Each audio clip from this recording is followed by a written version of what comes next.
Thursday, August 3rd, Town of Rome Board meeting to order. Roll call starting on my left, please. Capel here. Minter here. Jumati here. Cole here. All right, here.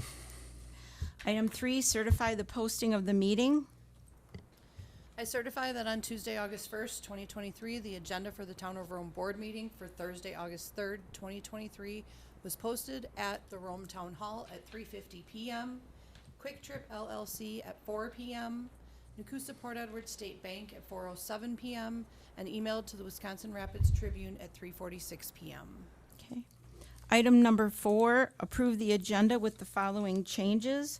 Item number 6, discussion and possible action on the demonstration of WebEx from Tim Schweck. 9. Or Item 9, I'm very sorry. Number 10. Number 9, we'll be moving that prior to item number 16. And then number 13, we'll be postponing that to our town board retreat because we'll have an item on number 13, we'll be postponing that to our town board retreat because we'll have an item on that agenda about the invigoration of town boards, commissions, and committees. So, you have those changes. So, we'll need a motion on that, please. Move to approve the agenda as presented with the items as the chairwoman has noted. Second. So we have a motion and a second with those changes. All in favor? Aye. Aye. Opposed? Motion carries. Item number 5, Pledge of Allegiance. Pledge allegiance to the flag of the United States of America and to the republic for which it stands, one nation, under God, indivisible, with liberty and justice for all.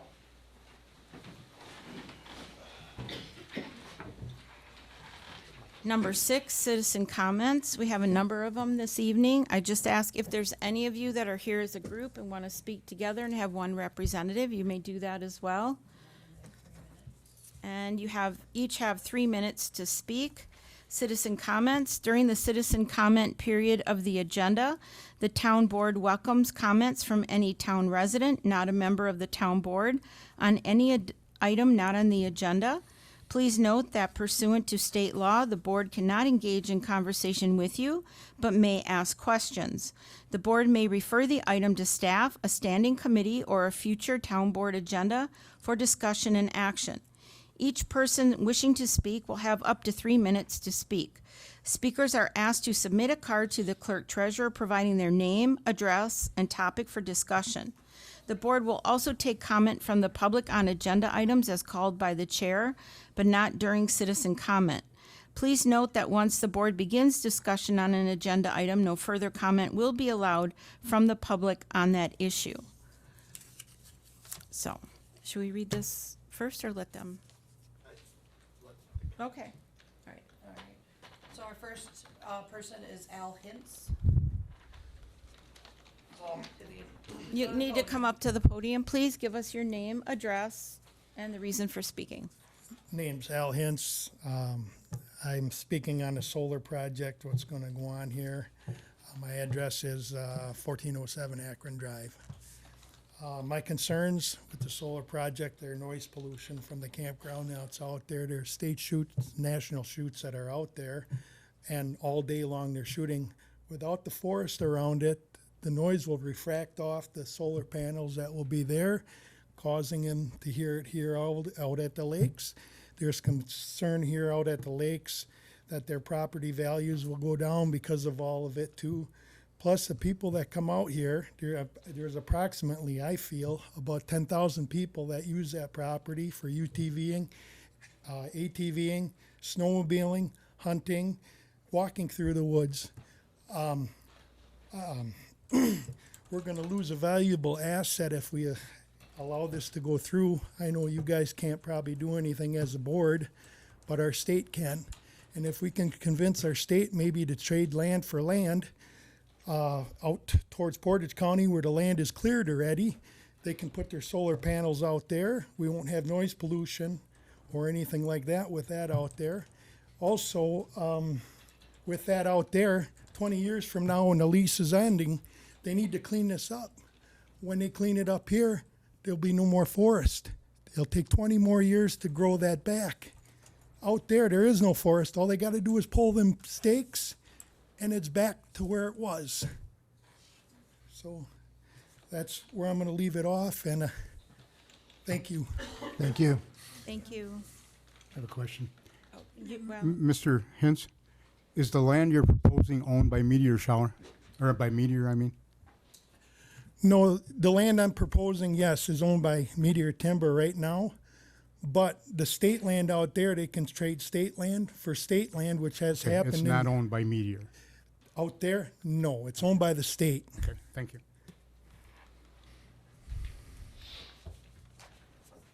Alright. Next is Don and Vicky Moat.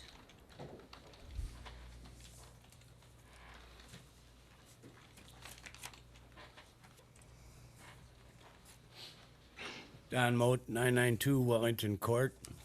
Has this solar project been approved by the Public Service Commission? Not that we not are we aware know of. of. No. Is that the final approval, the Public Service Commission? Yes. Or does the Yes. town board have a say in The this? Public Service Commission is the one that gives final approval. Now they're shutting the trails down to do experiments on this land to see how much solar power there's going to be. Wouldn't you think they would have done this before they got approval or went for approval? This land might not even be suitable. And like the They- gentleman said, They have not gone for approval. That's why they're doing the testing now. they are going. They have not gone They yet? have not gone for. So what is in it for the taxpayers? Or the town of Rome? We cannot engage in conversation with you at this time. That's part of, but we can answer your que- Jamie can answer the questions for you, and we can ask you questions, but it's difficult, we cannot engage in conversation with you. That's part of the process. Well, you read and you hear a lot, and nobody has all the answers. That's why we'll be having a town hall meeting in the future. But what good's it gonna do if the Public Service Commission has the final say?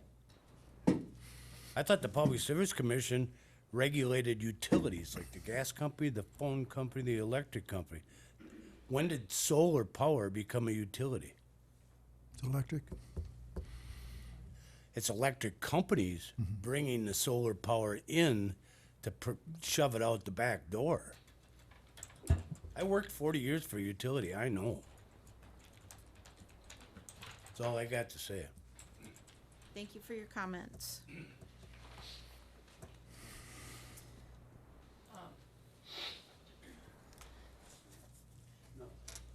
Tracy Blair.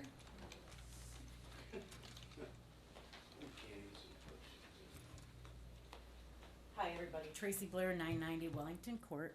I'm new to the area, but I've been talking to a lot of people, and it doesn't seem like the consensus is this is a good thing for the public, for us, the citizens. Everybody's worried about taxes going up, real estate property, or real estate values going down, and we're trying to figure out, how is this good for us? I don't think it is. It spoils natural beauty. What's the useful life of these panels? How are we gonna get rid of them? So many of them end up in the landfills. It will pollute the groundwater eventually. You have these instances where there's a hailstorm or a storm and they get damaged. Who pays for all of that damage to be repaired? There's just a lot of questions. So like I said, I'm new. I don't know that much about it, but this is just what's coming to mind right off the bat. So we're hoping to get some answers in the future. And that's it. Thanks. Thank Thanks, you for Tracy. your comments. Jeff McMillan.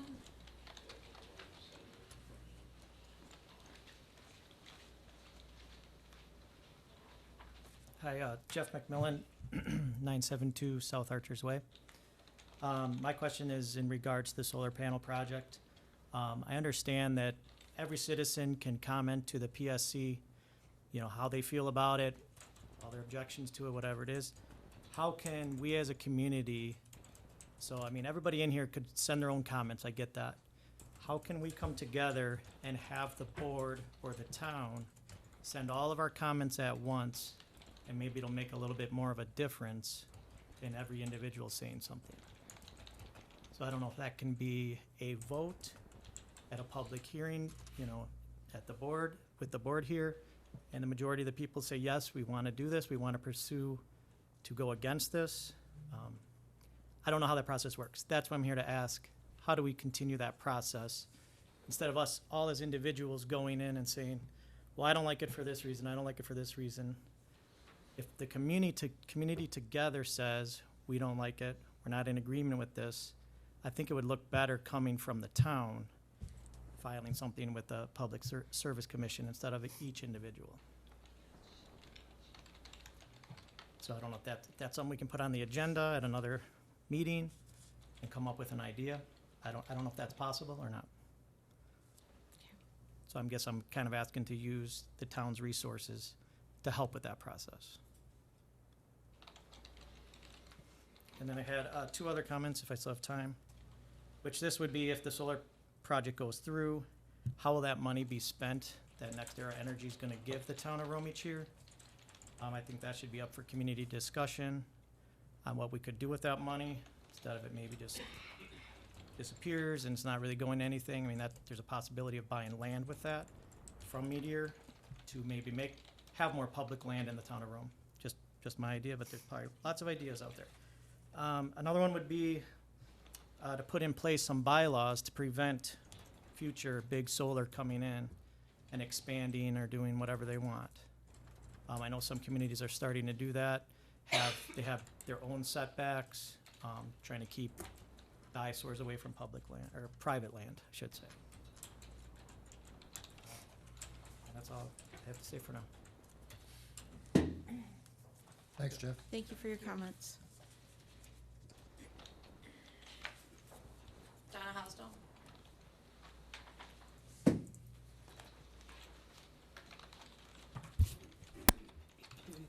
Donna Hasdell, 241 Penhurst Way. It has been 49 days since the NextEra Solar Farm announcement at the June 15th Town Board meeting.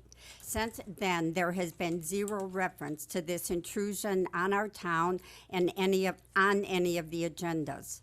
On June 27th, I filed a FOIA request for any and all information or communications between any town employees, including board member, to contact or communications concerning the solar farm.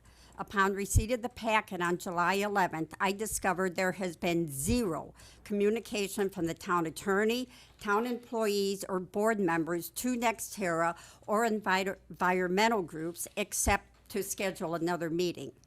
There was also no correspondence to our 2 state representatives or the DNR. I recently discovered that the town chair is wholly in favor of this proposal, even though it is clearly in violation of the town's comprehensive plan. The town board is pushing the beautification of the town with an expensive mural on a building with a limited lifespan, but they are totally ignoring the will of the residents concerning the permanent destruction of up to 2,000 acres for an extremely unsightly solar farm. Just where are the priorities? I find it ironic that the Rome sign at the north end of town with its bird city status will probably be in the shadows of the solar panels as their nesting territory is in jeopardy. We are concerned about the deer population, and yet we are about to remove more of their habitat. Apparently, no one has considered the impact on local wildlife with the loss of habitat. At the least, the town should insist on an environmental impact study. On June 19th, an internal memo indicated the town would build a page on their website for information on the solar farm and activities. As of yesterday, the only information on the site is general information from the 6:15 meeting and a non-committal paragraph with no indication of the town's position. Perhaps the town board hasn't considered the permanent negative impact this will have on the town. As a board, you need to discuss with the town residents and property owners the entire value of this project and your decision or lack thereof to explain the town's position. The lack of communication of this project is not acceptable. Throwing in the towel is not acceptable. Not engaging attorneys is not acceptable. Do your jobs and explain yourselves. Do something. inaction will encourage additional comments both here and on social media, which someone already attempted to quash. I am not alone in the sentiment, and as time goes on, the pressure Time will is only up. increase. Time is Point of up. order. Other people talk over Point of 3 order. minutes. Your time is up. I timed them too. You don't call point of order, we do. Not true.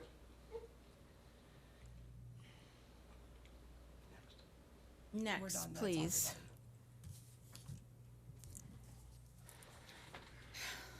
Are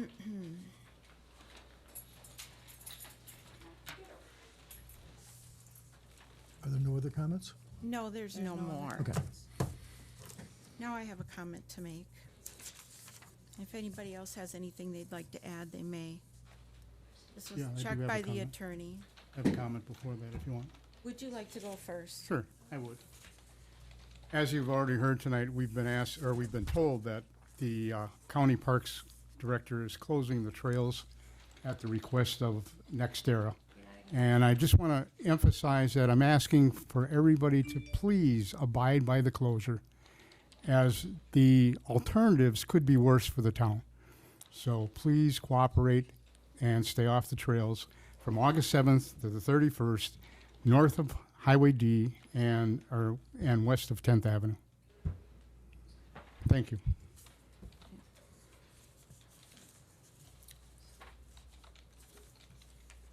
I'd like to first say that we were all shocked, and none of us are truly in favor. I'll speak for myself. Surprised and not thrilled about a solar array being in the midst of our billion-dollar tourism community. What I will say is that the town has asked for support on the solar array project and has been researching all information from every available resource. Several weeks ago, I sent emails to both Senator Teston and Assemblyman Scott Krug. Other contacts have been made and discussions will be ongoing, including those with the Adams County Board Chair John West and Senator Teston's office, which includes a liaison to the Public Service Commission. I'm still waiting on a response from Scott Krug, contrary to what you may be reading elsewhere. Our comprehensive plan and zoning ordinances are in fact in place. Current state law is set up in such a way that the state permitting preempts our local zoning authority. The process for consideration and approval rests with that state agency and is based on a number of factors, and please understand, state factors, and understand we can't go through this process alone. In light of that, we've reached out to several partners for support and why we've taken the steps needed to have information ready to present at a town hall meeting as promised on June 15th. Likely to be scheduled when presenter schedules permit in late October. This is all the information we can provide at this time. Thank you. Does anybody else have anything they would like to add or say?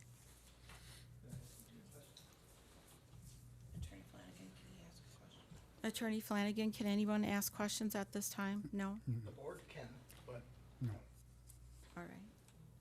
Not at this time, thank you. All right, moving forward. No action contemplated except possible referral to future agendas. Informational updates, meeting recaps, recent correspondence, current events, and announcements. Discussion and possible action on the following items. Number 8. What about 7? Oh, I'm very sorry. Jumping ahead. Sorry. Shortening up the meetings. Thank you. Appreciate all your efforts. All righty there.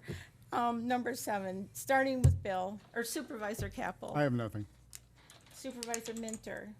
The new library director begins on Monday, so please, if you get a chance next week, stop by the Leicester Library here in Rome and welcome Nicole Menzel to her job as the new director of our library. We're looking forward, as a representative from the town board to the library board, I'm looking forward to working with her in the next years.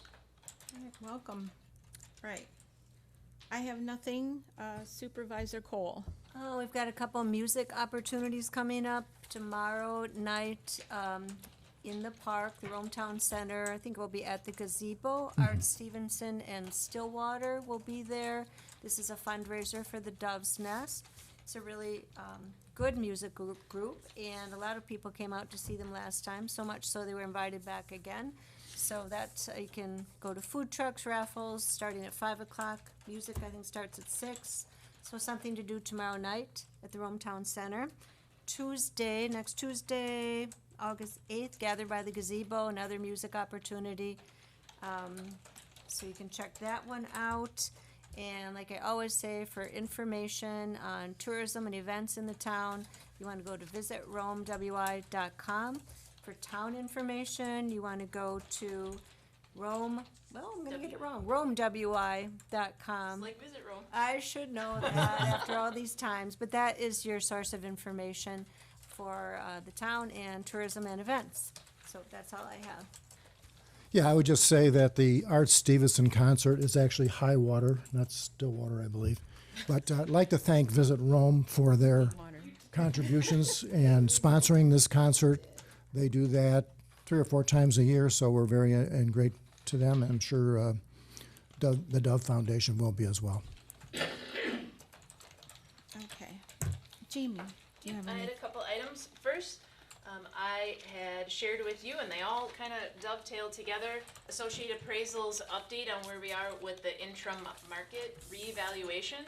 You can see they're about 95% complete, which does mean that we are getting close to open book and board of review timeframe. I gave you a little half sheet tonight with a bunch of important dates on it.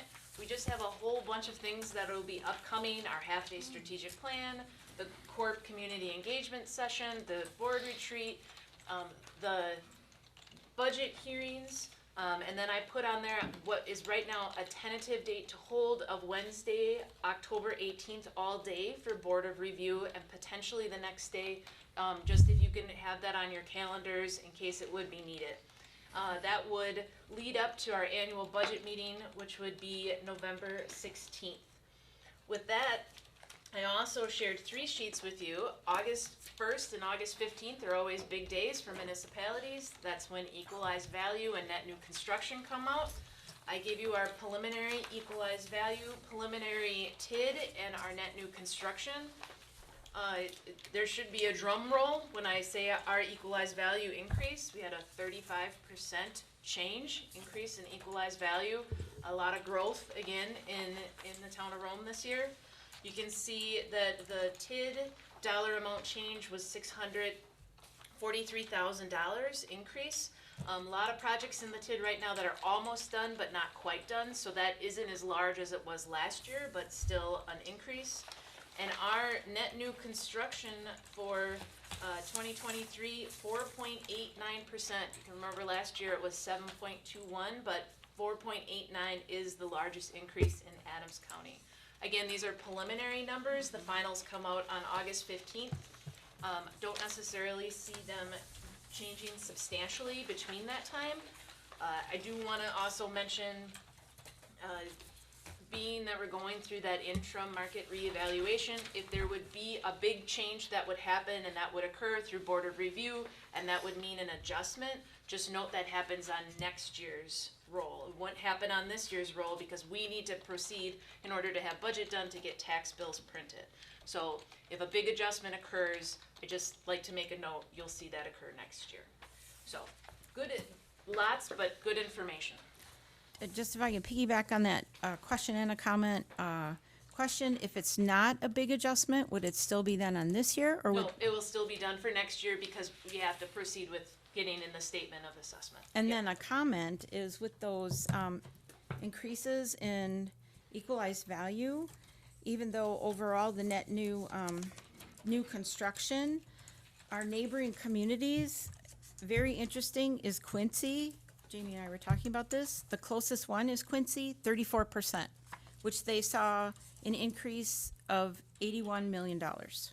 Monroe, the town of Monroe, our neighbor, $35 million. So the equalized values around us are going up. They're jumping quite a bit, which just shows you that the shortage, as we get closer to having less land available for sale, our neighbors are experiencing an increase in sales. So, and equalize, and just value. So Big Flats 20% jump. Easton, 27.7, 25%. So all around us, these communities are experiencing a growth in their value. So it just shows that Adams County is experiencing a potential to increase that they're coming out of a sense of poverty overall, which we've had that discussion at community development. So it's a good thing. It's a very good thing. So just want to see that continue. So thanks. All right. I have a question on the reevaluation process. So when this reevaluation is done, then do all the property owners receive something in the mail with the new numbers, or do they all have to come to open book Nope. to look at the new numbers? They will receive from Associated Appraisal information on their assessment rate. So that will be mailed to every property owner in the town of Rome. With that likely will be the information of when open book is, and they can schedule an appointment with the assessor.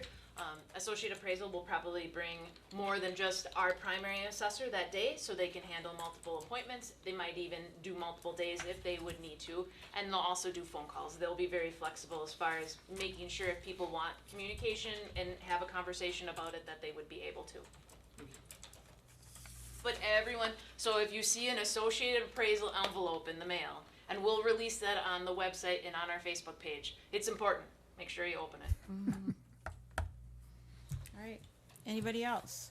All right, moving right along then. Now we'll go to number 8. Discuss and possible action on the following items of approval of the July 20, 2023 meeting minutes.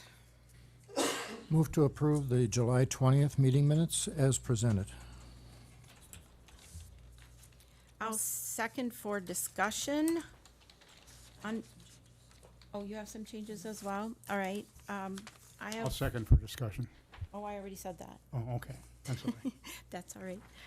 And Wendy has some, under number 8, it says Chairwoman Jumati asked Administrator Gabert questions regarding the meeting with American Asphalt. Administrator Gabert stated that Walden Way will be fixed. Actually, I had stated that there was a meeting with American Asphalt and that Walden Way would be fixed. So there might have just been a mix-up there. So if you'd fix that, please. The only other one I found is just a minor thing, and we said it again here. Number 7, it says Art Stillwater instead of Stevenson, so that's why this just keeps being repeated, so we're just going, we're never gonna forget it again. And then also the numbering needs to be fixed. Oh, really? Where? After number 13. Everything after number 13 needs to be fixed. Okay. Alrighty then. So, motion and second, amended for, does everybody agree? Motion and second amended for the requested fixes? Is that okay? Right, all those in favor? Aye. Opposed? Motion carries. Thank you. So then, moving on to item number 10, because 9 was moved. Well, we'll have to wait for that one then as well. Yes, we probably, Should which we I move think it? would be okay if we moved that to after number 9, All right, which is now after number 15. all right. Then number 11. Discussion and possible action, review and selection of contracted services for the zoning department assistance during staffing vacancy. Proposals received from Veerbecker and Central Wisconsin Building Inspections. Madam Chair, before there's a motion and a second, could we just go through them briefly? Yes. So, the 2 proposals, Veerbecker being the first, I just wanna share that I had a conversation, with John Kastner. He's been our contact on some other projects here in town. He's noted as the PE in the proposal. He said that the majority of our contact likely would be with Scott Jennings. who on the last page, you can see is the community development consultant and that hourly rate. They would, that hourly rate would be charged during travel, so from his home in Reedsburg to here, and then his time that would be here on site.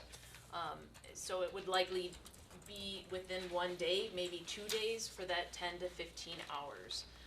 So I just wanted to add that further clarification that the majority of the items would be handled likely with Scott at the 125 rate, which if you took that by 15 hours is $1,875 per week that with them. If it would need to be handled by someone else, then it would depend on the rate of the individual. The other proposal is the email. That's from Dan Hansen, our current building inspector.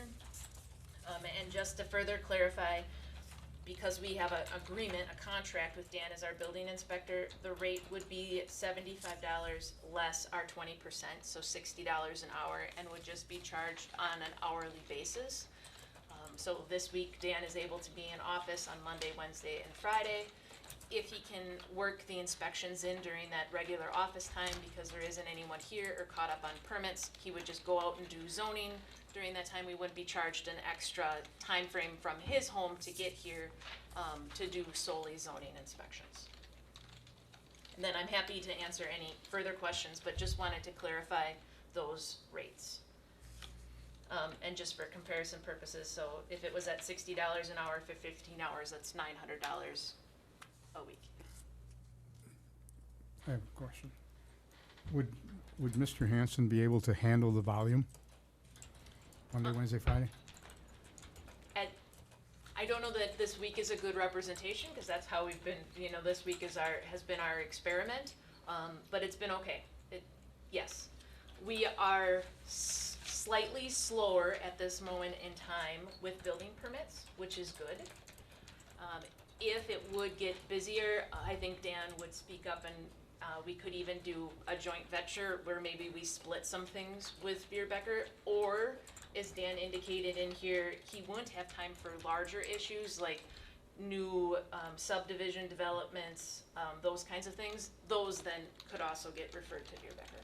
So you're saying we could do a hybrid and Yes. engage Dan Hansen for the majority of it, and then if we get into trouble, go ahead and call Rebecca and have him on standby? Yes. Jamie, how difficult would it be to refer some of those larger items directly to the board? Well, the board is still gonna see some of those larger items.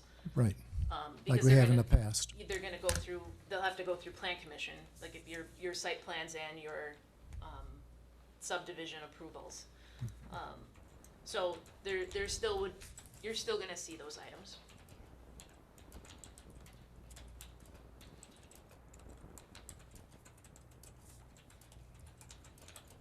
I think it might have been helpful to actually see a memo with the overall fiscal impact for the remainder of 2023.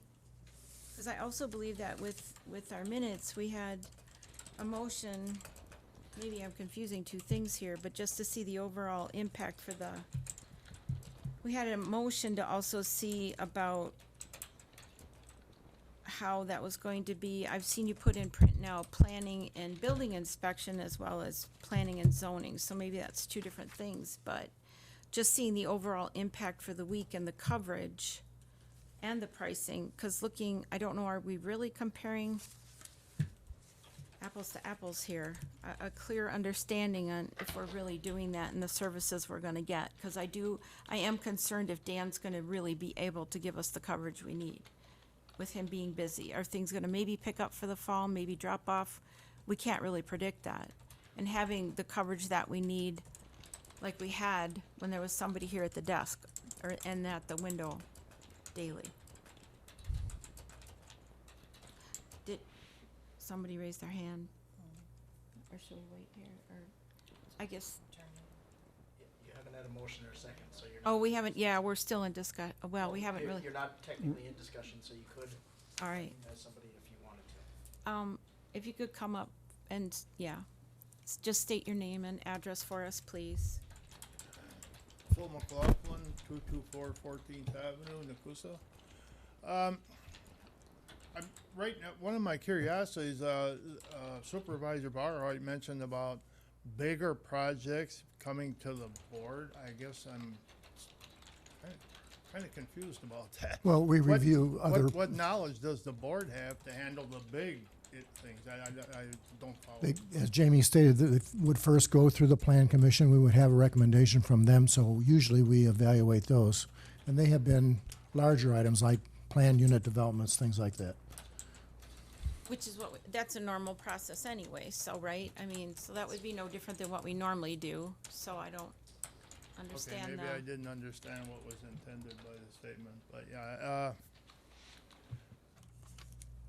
I get, well, if can reserve the right to somehow to speak again on this subject. The thing is, this is a bit of a deterrent from the, or off subject to the specific matter right now, but one of the problems with whether it's done here or at the county board or whatever, when people are allowed to speak only once, that creates all kinds of problems because I'll just give an example. Some months back at a plan commission meeting, I was there because I was interested in the proposals that were coming up. Well, okay, here's a situation that happened. I had my hand up to comment on something, and I was recognized and allowed to do that. But then, in the course of the discussion with the plan commission and the applicant, well, that begged more questions, but then I wasn't allowed to talk again. That's a disconnect that, do you understand where I'm going with this? Because comments are made that stir up other questions, and then if no one can respond to it or not allowed to, that's just, I realize those hearings can sometimes be lengthy, but I guess in the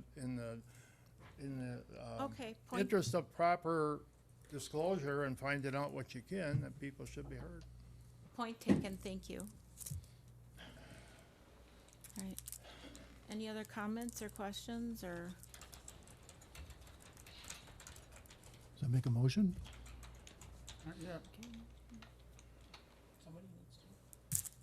I said, Madam Chairman, can I make a motion then? I move that we accept the proposal from Dan Hansen for temporarily filling the duties of our planning and zoning administrator.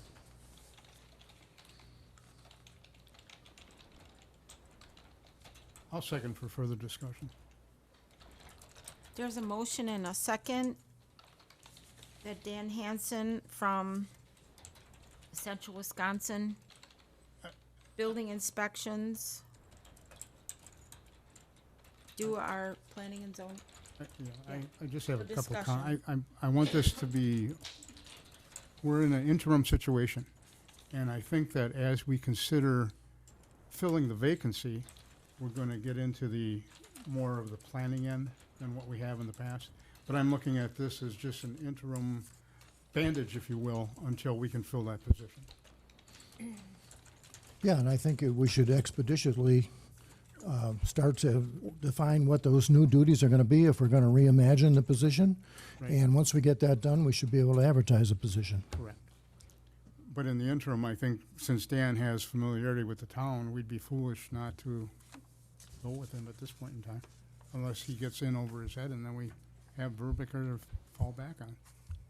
Would you be willing to slightly amend your motion to say that if that situation would occur, or if we would have an item of larger scale, that you would be okay with staff engaging Veer Becker in those moments? Certainly, yeah, I would do that. And I'll amend the second as well.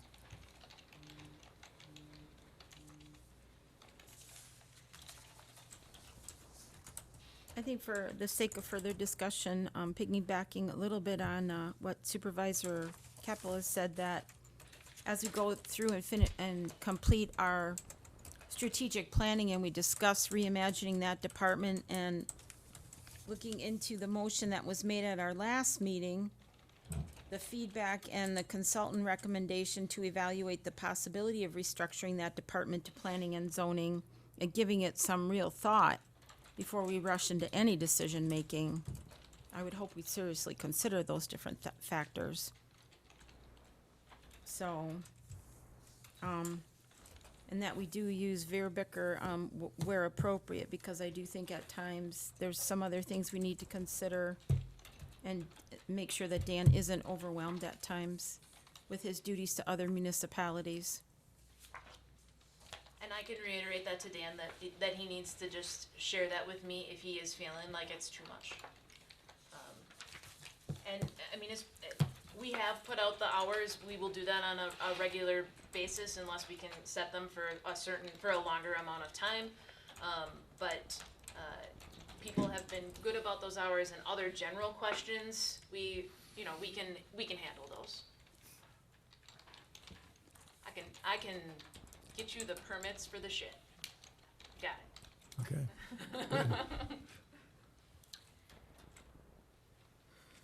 Do we All right, need to there's a- have an item on our next agenda to engage a consultant for additional information relative to the reformulation of that department? We might be handling some of that with Tim and through that conversation, so I would just Yes. hold that as a potential next agenda item. Madam Chair, just one comment if I could. Yes, please. It's related to your earlier question about fiscal impact, and understanding that that we don't know what we don't know at this moment as far as what the needs and demand is. It might be a good idea to have a report, at least in the next couple meetings, to understand kind of where that is, how many, if we're engaging Verbicker and how that's being processed, just so you can be aware of what the demands are at this moment, because it could help then provide you information as you look to restructure or reformulate the department. Yes, thank you. That's very good. I'd like to add that, but can you add that to your motion, please? We could actually add that right to the zoning office report, monthly report. So I could add to it how many hours we're getting through Dan and what that cost is. We could have it so you would be seeing it monthly then. That'd be fine with me. Is it appropriate to have any type of ceiling on the amount of money that Verbecker could be hired, hours or anything like that? Or do you not see that as a problem or a concern? I could, if it would be something where we were going to engage them, ask what they would think a potential cost would be, and then if we were not comfortable, or I think they would work with us as far as, are there things that we could do that would help to reduce those costs? I mean, think at that's this point, rather, we need I think both. that's rather difficult to do myself, quite honestly. That's very hard to predict something like that at this point. I think we're really in a state of limbo. We don't know what to anticipate as far as that goes. I think it's easier just to, and to do it as a monthly report. I think the fiscal impact, I don't even know if a monthly report, I think a weekly, balance sheet, keeping track of those costs would be a good idea, and bringing those to us at our meetings. Each meeting would be a good idea. A breakdown of what we're having to refer to. We're not, we're not gonna get an invoice only monthly, though. I mean, we'll know the hours that he's in the office. Oh, twice a month, you're right. So, All right, let's do it that way then, twice a month. twice a month. Fiscal impact twice a month then from both Dan and Verbecker. I think would be a good way to track it until we get everything sorted out. If you could add that to your motions, please. Yeah, I could do that, no problem. Great. My other thought is that maybe we should form a subcommittee to expedite the development of the new position description for the planning and zoning administrator, so we can expedite this thing.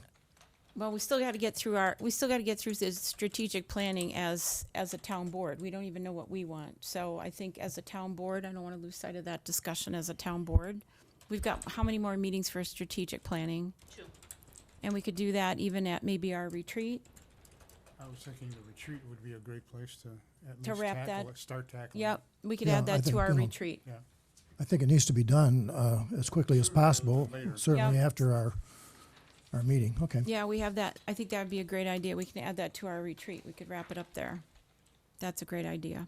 We'll add that to the retreat. Super. Thank you. So we have a motion and a second, and do you want to read it back, Wendy, to make sure we covered everything? So, my understanding of the motion is to accept the proposal from Dan Hansen from Central Wisconsin Building Inspections with an amendment to allow the staff to contact Verbricker where appropriate and to provide a report 2 times a month.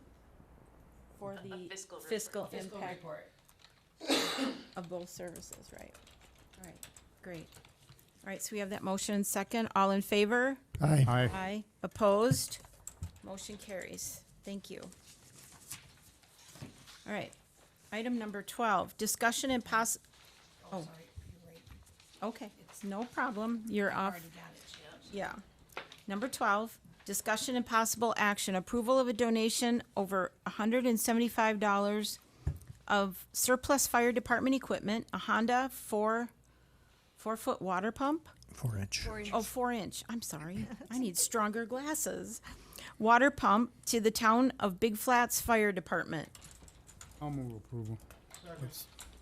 Okay, we have a motion and a second for the approval of a donation of $175 of surplus fire department equipment. All in favor? Aye. Opposed? Motion carries. I know I shouldn't bring these again.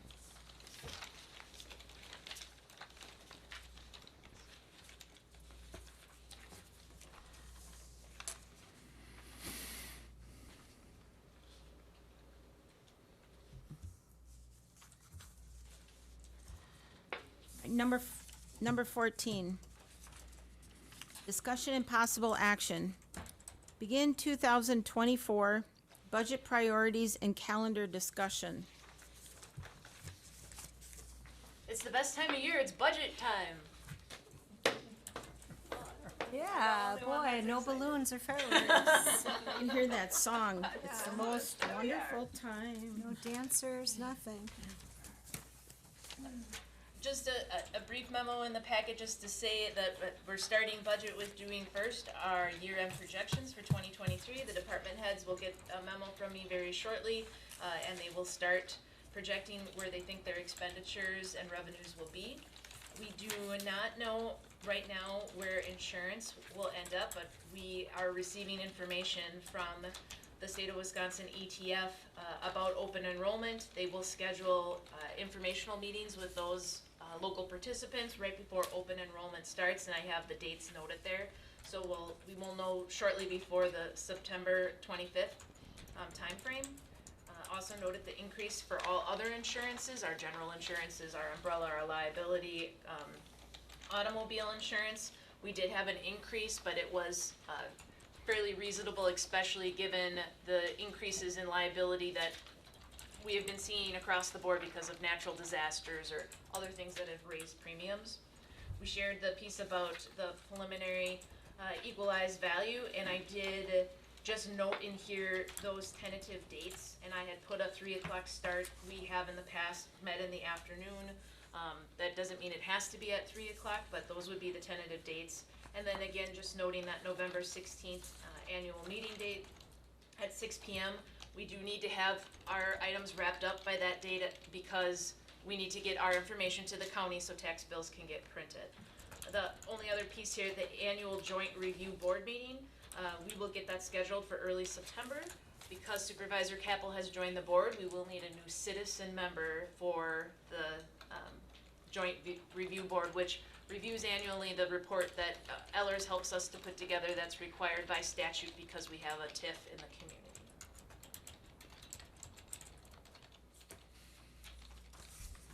I think one of the dates Supervisor Cole can't make but other than that, do the dates look some reasonable?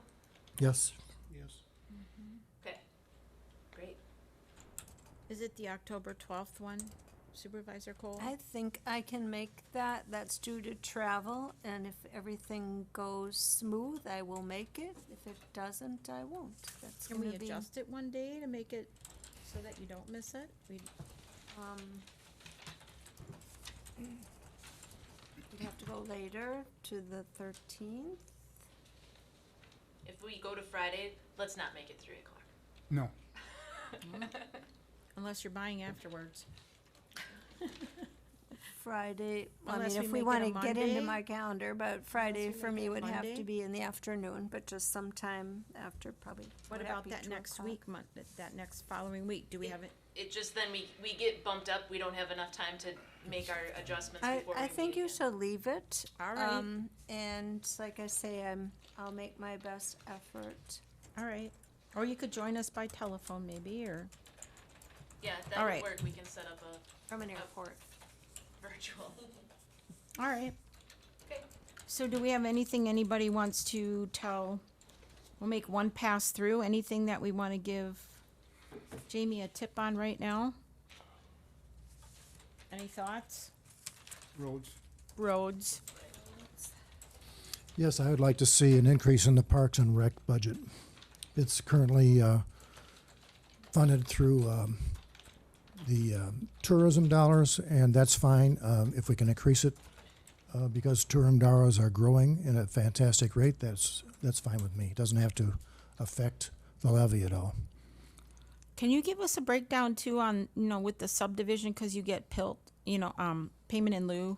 I actually, our new clerk treasurer helped me put together a great spreadsheet that I was gonna bring up on the next agenda item. Awesome. Gold star. Supervisor Minter? No, I mean, just, agree with Supervisor Bauerheit, Parks and Rec, roads, obviously. And I think some of this is gonna be at the strategic planning meeting, because we're gonna talk Right. long-term capital stuff. So I think more of our priorities will probably come out at that meeting than necessarily tonight.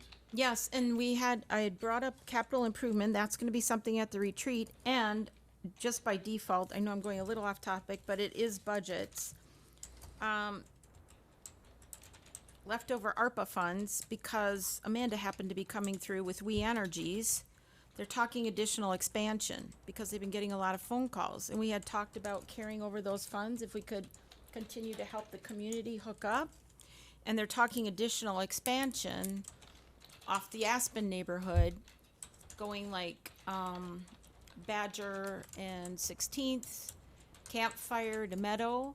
So more people want to hook up. So if we can keep carrying over that 17,000, because I guess that one part where people hooked up off those neighborhoods down there ended up not costing us anything, where by Fire Station 2 it did. If we can keep rolling Yeah, rolling it's those just funds basically a over. placeholder, yeah. Yes, until they don't, until we have to spend them and then we can't anymore. Let's keep doing that. That would be great.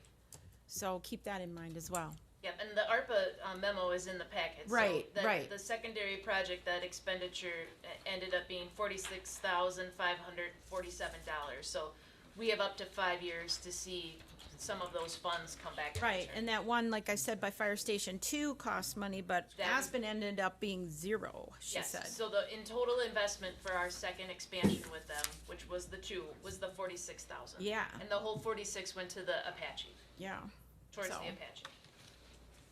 awesome. Okay, I will send to the board a combined CIP as a starting point. It's a draft. It's what we've received back from departments. So I'll email that out early next week. so you have it combined. capital improvement versus capital equipment, and we'll kind of, look It's them all over. it's everything except for roads, because we still have the 5-year road plan. So it's equipment. It's all items that would be of Okay, our plan $5,000 or more. okay, thank you. All right, then number 15. Discussion and possible action, review cost change proposals regarding the new Rome Town Center Bandshell Pavilion project for the following items. Removal of the west side sidewalk and LED lighting fixture. Yeah, as Jamie said, the west side, the sidewalk heading west is going to go right into the swale that we have for the splash pad, so that we kind of evaluated that and decided to eliminate that sidewalk. I think the savings would probably be greater than $3,910 for that, but that's what Jamie estimates, and that more than offsets the $2,500 or $2,495 for the lighting fixtures. Okay.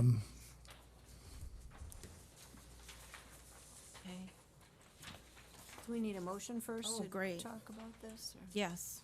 So I move that we approve the Excellent. estimate from Econ for $24.95 for the lighting fixtures, which the architect left off, so the town is going to be paying for that.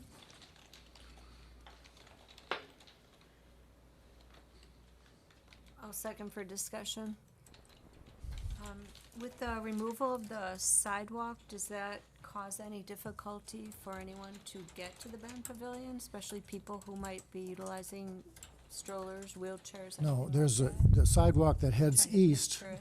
goes to the existing sidewalk, so anybody in a wheelchair could easily make it to the venue.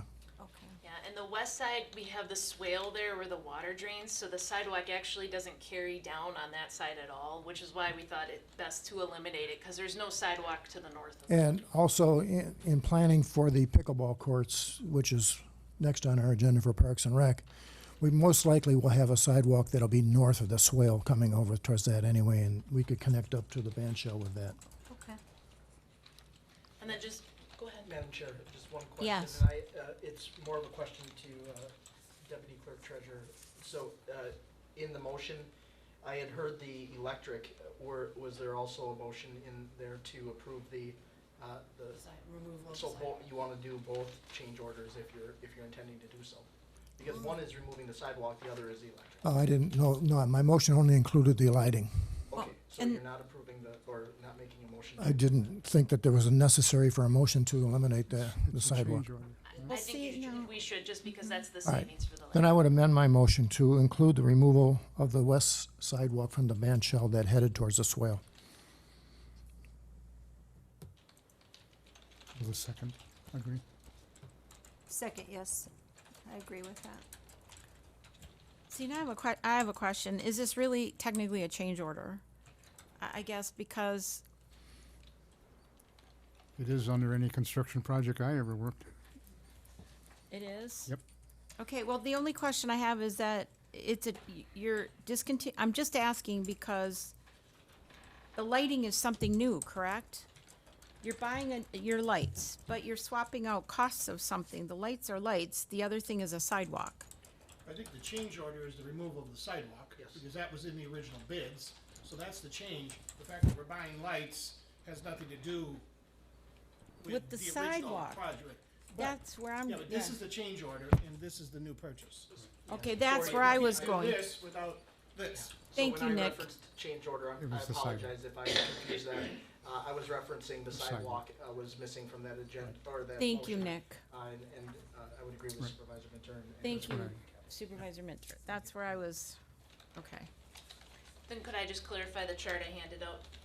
Yes. Okay, so again, big thanks to Melissa for helping, for putting it together. I hope this is, we can adjust, but we thought maybe this would be helpful, shared with Melissa, like it's all in my brain, we need to put it on paper.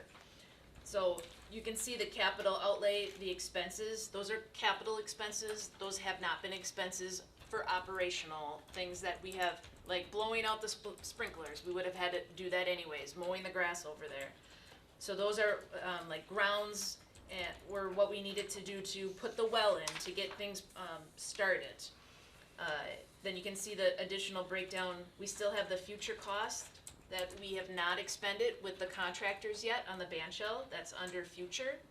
There isn't anything in future expenses right now, and that's noted on the bottom, related to the next set of amenities. We just need to get some slightly better costs.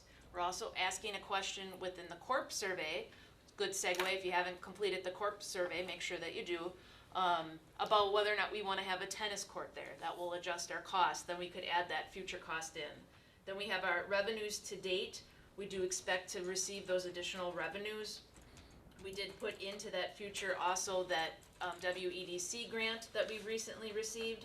So you can see that our total right now is that 94.9 that we have available to work with those amenities that we still wanna add around the band shell. I'm gonna just point out one variation in that. You just recently approved your carry forwards, right? You had 39,000 of carry forward for parks. Remember, you shortfall your parks budget annually. You don't, because tourism and parks are both in general. Your parks budget runs between a 25, this last year it was a $30,000 deficit because we're taking that $30,000 out of tourism. You're gonna see that in tourism 30%. That 105 is what you have committed to date through your 2023 budget to take out of that tourism revenue. So while this number is higher, it reflects that tourism money that's not in your carry forward for parks, and it reflects grants that you have not yet received but have been committed. Actually, I think the number is probably higher than 94,000. It is not, because we did the numbers today. Because when you and I last talked, the number for the carry forward included everything that was going to be expended for the initial bid on the band shell, and that we have more revenue available in 2024 than 2023, excuse me, than 94,939. Your 2023 budget is in these numbers. So I'm saying after you expend, after the band shell is built, those numbers are in here. You have the 94. Yeah, I was thinking it was closer to 118. No. It's 94. All right, we can talk about that later on. What is the infrastructure 18,017? Yes, it's gonna include the drilling of the well, the original installation of the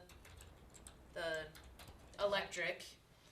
That was all done 2 years ago. Right, but we're talking total cost project. What I have here is total cost project for capital expenditures. Was there repair work done to something over there too that's in here? Could you be more specific? Well, like when there was a well dug? I remember their conversation about, was that last year? When the well was dug, or repair work to water, some water lines or something? I think that Brad had done some repair work to the sprinkler system after it had been dug up when they put the water over to the band shell. Yep, and we've repaired sprinklers as they have Yeah. been potentially, sometimes things get bumped when That's the you're doing only it. repair work that I can remember. Yeah, I mean, And is that in here? we did drill a new well over there for that sprinkler system. That well is in here. And where's the repair work? Is that in? The repair work, if like when Brad would fix a sprinkler, that we don't track that separate. That's part of. It's out of hand. He's just of day to day, making sure that things run expense. Plus, it's also not. I mean, again, this is capital expenditures. That wouldn't be more than $5,000. Anything that's regular maintenance and has been expended out of our operations is not included in this. And then Mowing, why- grass, that kind of thing. Okay, and then why is the Rhapsody notes in here if that was a gift? Because it was a capital expenditure, it's added to our capital assets, because it was a large gift. It was a But $21,000. it's also gift. offset in the donations line, right? Yes. Okay. Okay, thank you. If you wanna see changes, we can, but I thought this was maybe a better This is way to good. lay it out to get, It's a good start. It's Okay. good. Thank you. No, and I understand change orders. I get that even with like building a house. It just said band shelter light fixture change order, and I know the light fixture was new. The change order was on the concrete. That's where I got confused. So, thank you for the clarity. I think we still need to take a vote on that. Oh, do we have a motion on that? Yes? So, did we vote yet? No. We need to vote. All right, so we have a motion and a second. All those in favor? Aye. Opposed? Motion carries. Thank you. So now, I think we're ready for, we'll go back to 9 and 10. our presentation here on zoning hub. Tim, is he with us? You want to check, Jamie? Tim, can you hear us? Are you ready? I'm here and we're ready. Great. Take it, Board members, do you want me to move that out of shift the way. that out of the way for you? At least the microphone, if you could, please. I think the podium's all right, it's just the microphone. There we go. Thank you. Whenever you're So ready, I'm Tim. assuming that you can see my computer screen? Yes. Okay. So I was asked to give a real quick demo about Zoning Hub and what it does. And just high level, basically, you have a zoning code, and it's on your eCode 360. You have a zoning map, and it's very difficult for citizens, for developers to find the information that they need to move ahead with the project. Just using those two resources. So what we did was to create a web service that basically pulls out the most important parts of your zoning code, and then we marry that with a parcel layer to answer two basic questions that most people have about zoning. The first is, what can I do with my property, and where can I put my business? So essentially, we're using the code as it exists, and then kind of enhancing it, and then putting it into a map-based interface. And just real quickly, and I know I don't have a lot of time, just wanted to show you just a couple of neat features by way of the village of East Troy. And, this is a community about 6,700 people. I should mention that as of right now, we have over 100 client sites across the United States. And those client sites serve more than 1.6 million people. It's a well-established platform, and the Village of East Troy is a site that I like to show because they take advantage of a lot of the pages that we have. So there's a lot of pages here. We can share the link with everybody after the meeting, separate email, but just real quickly, I'm going to open up the interactive map. And again, basically when I'm going through this, you can kind of imagine your content in the platform and how it might look. But essentially, there's a menu on the left-hand side for the interactive map. And I can click on any of the districts. I'm just going to click on the Highway Business District. And as part of that, then it shows that purpose statement for the district. It shows the dimensional standards, setbacks, building heights, offsets, minimum lot sizes. But then more importantly, it shows all the land uses that are allowed within that zoning district.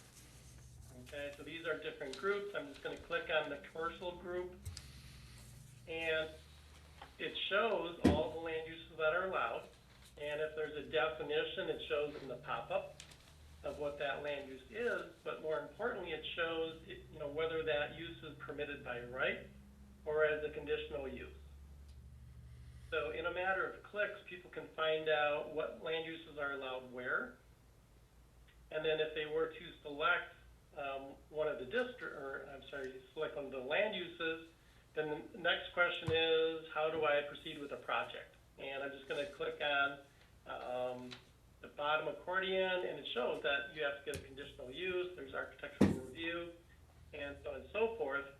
And again, this is all content that's in your code. It's kind of scattered in different places. And what we did was, again, to pull that into a simple map interface. The other way of kind of proceeding is I'm going to turn on the parcel layer. I'm going to zoom in. I'm going to click on a parcel. I'm going to click on this parcel here. And it basically shows me who owns it, what kind of base zoning districts there are, if there's any overlay districts.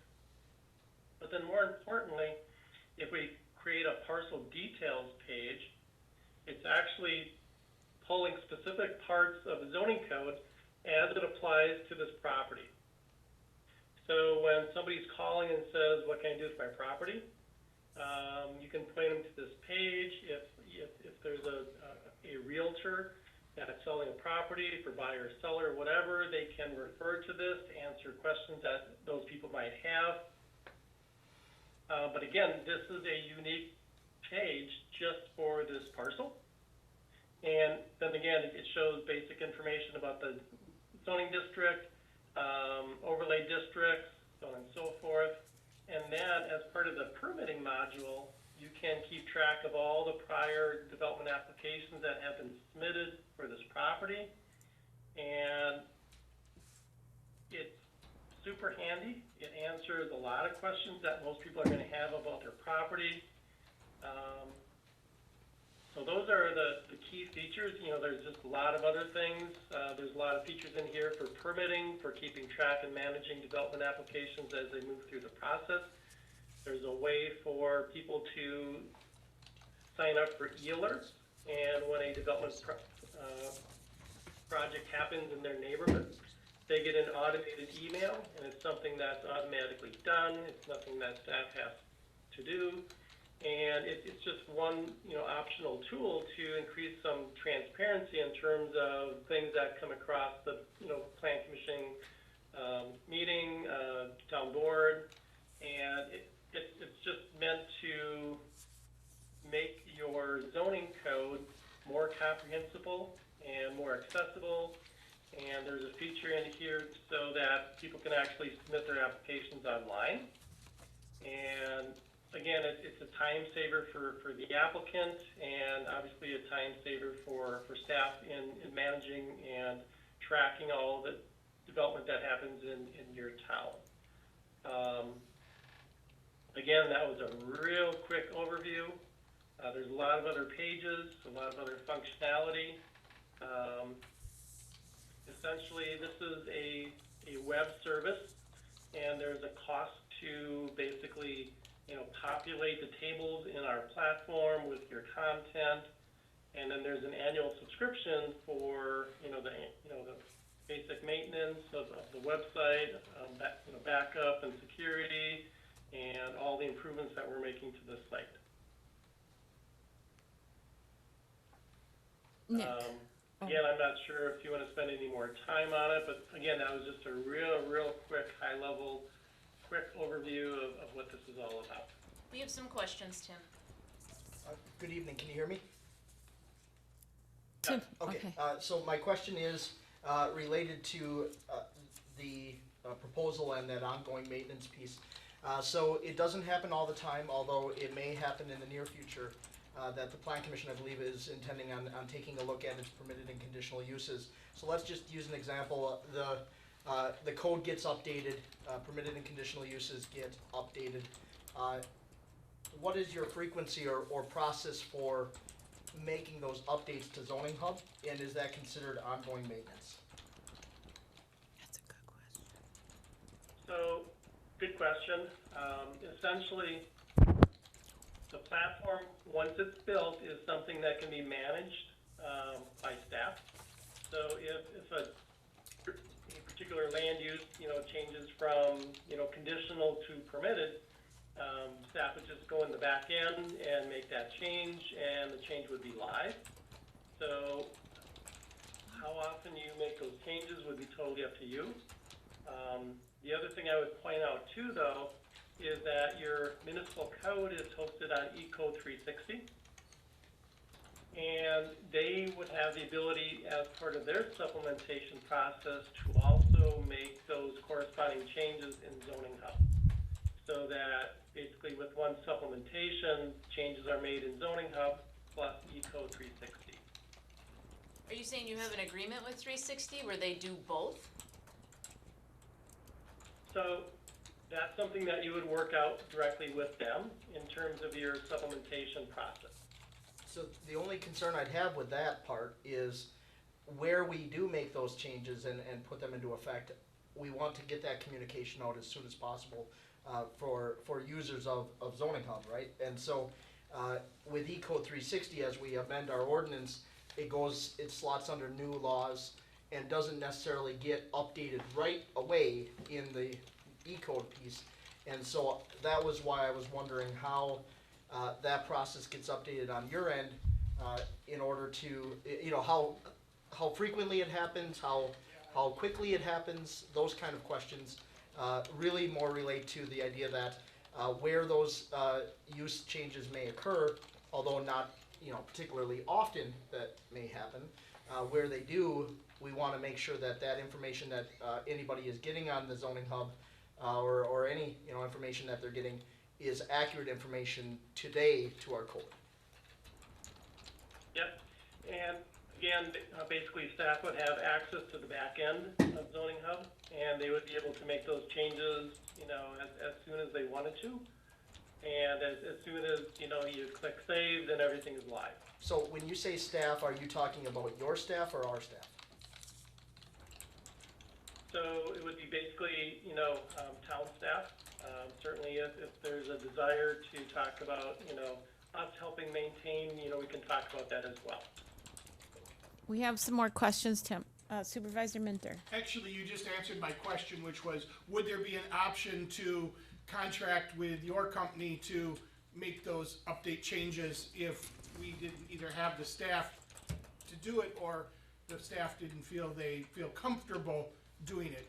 Maybe they would feel comfortable. I know what it's like to update databases, and you might feel comfortable a year from now changing those, but maybe not right away at the beginning. You answered that question. My other question is, so you talked about the e-alert thing and the permitting piece.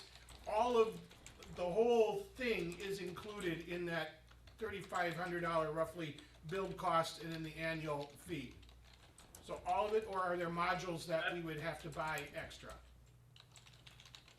No, basically the core site plus the permitting module is included in both the setup and annual subscription fee. And the e-alerts, if people want to sign up for them? Oh, yeah. So, and we had briefly discussed, talking about, because as Nick had mentioned, our town attorney, Nick Flanagan had mentioned at Plan Commission, which you and I, Jamie, had shared some emails talking about updating our permitted and conditional use part of our code, and that we would eventually talk. Right now, you're busy until the end of the year, looking at updating those pieces of our code, or an overall possible updating of all of our zoning code to look at some of the ambiguity that we're encountering, and some of the other issues like with Gateway that we've encountered, things like that. So potentially we would look at first doing this part of it, Zoning Hub, and then having you look at the overall rewrite or potential rewrite of sections of our code, which you would talk to us at a later date, correct? And then that might take care of some of these pieces that Nick's been referring to, correct? Right. Okay. And, you know, when it comes to, you know, making changes to a zoning code, if things are well-defined in terms of what you're wanting to change, you know, that's one thing. But if you just have a sense that, you know, things could be written a little bit better, or, you know, pieces might be missing, or there might be some confusion, you know, probably the first step you would want to do is to, you know, have somebody do a code audit. Okay? Taking a look at your existing code, comparing it to state statute, comparing it to, you know, case law, you know, bringing in best practices in terms of, you know, different kind of land uses, looking at your procedures to identify ways to perhaps simplify them or to streamline them. And that would be the goal of the code audit, is basically kind of looking at the health of the overall zoning code and your internal procedures. And then based on that, then it's going to, you know, probably direct you in one way or the other, whether it's kind of a reboot of the zoning code or a total rewrite. Okay. All right. And do you complete, Code audit, again, would be I'm sorry? do you complete a code audit? That's part, Yeah.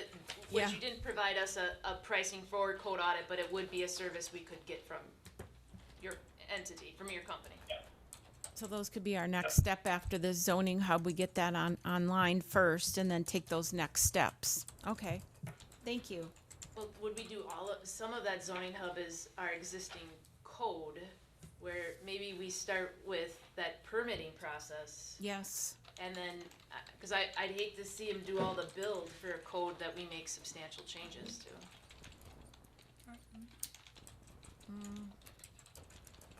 I like the project. I like the product. I think it's premature for us to jump in based on where we're heading with our code review right now. I just think it's premature. I think we need to make some changes first. And I'm almost thinking the first step would be the code audit versus jumping into this. I happen to disagree. I think we could start with some of it. I I wanted- think we could start with some of it to ease up some of the labor and some of the thing that's going on in the department.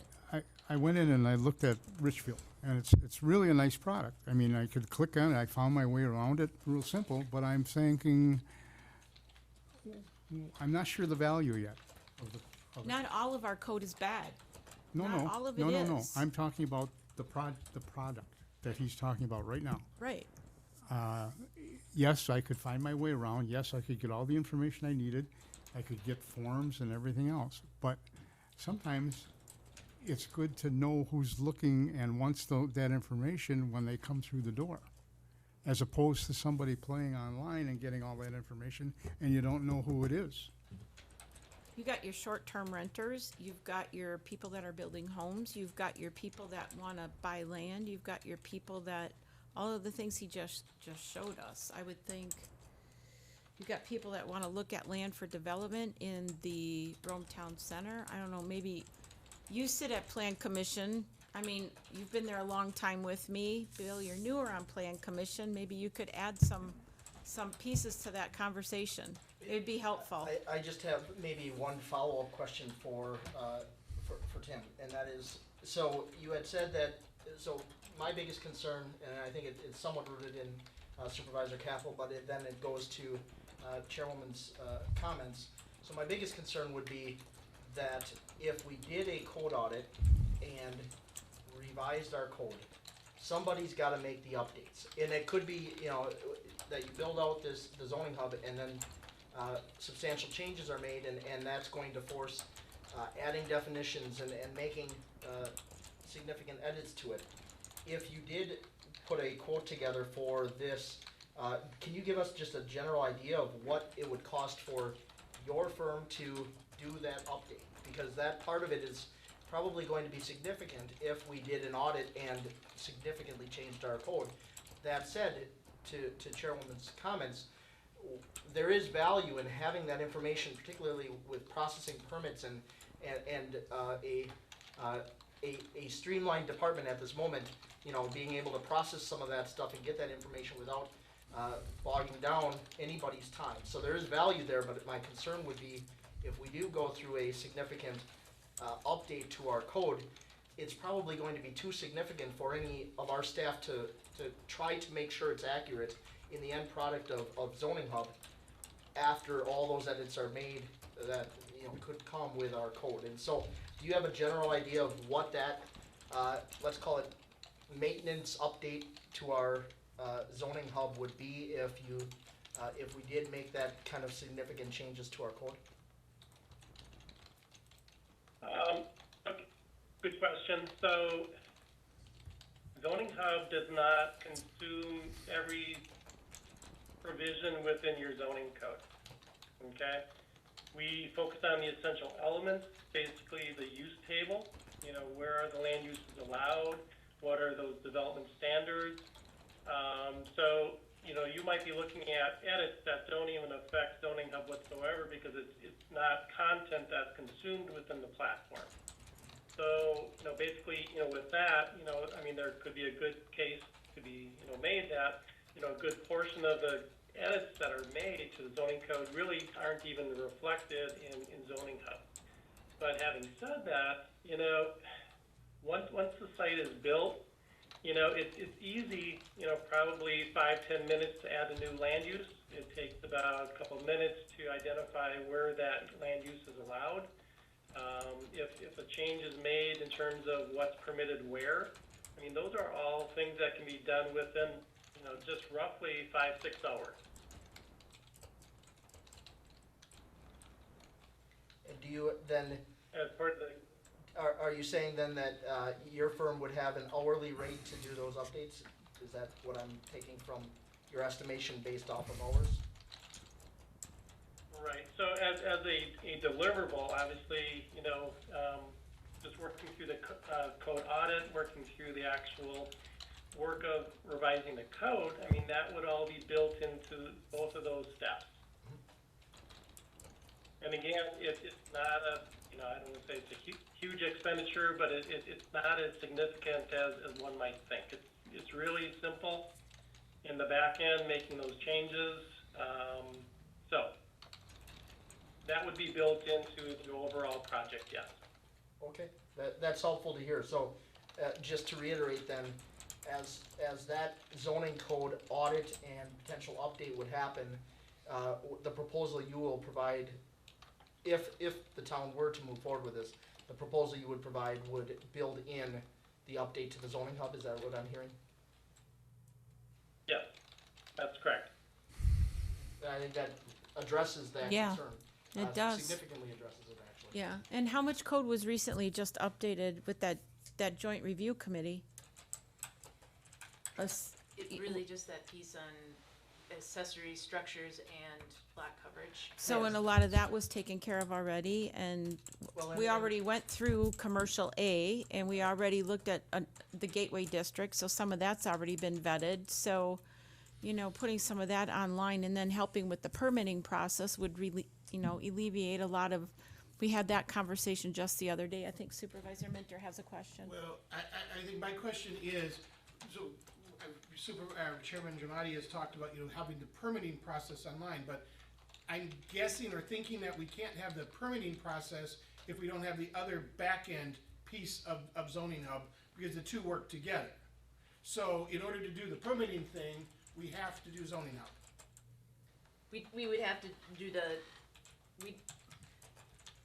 I guess my feeling was we'd have to do the code audit first.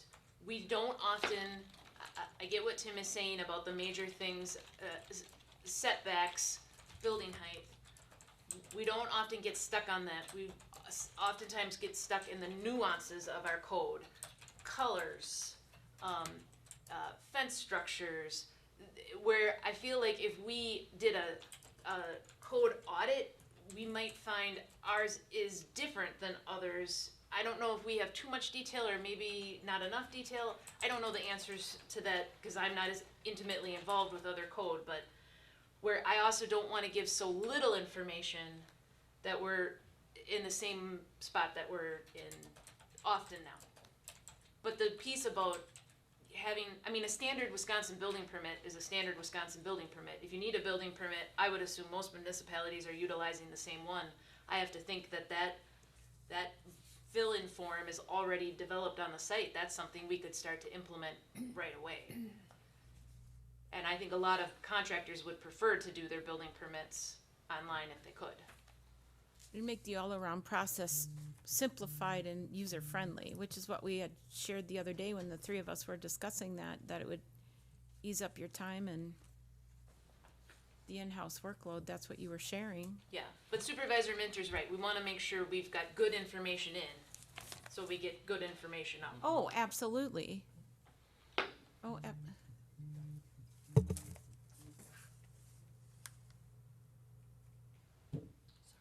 no, it's.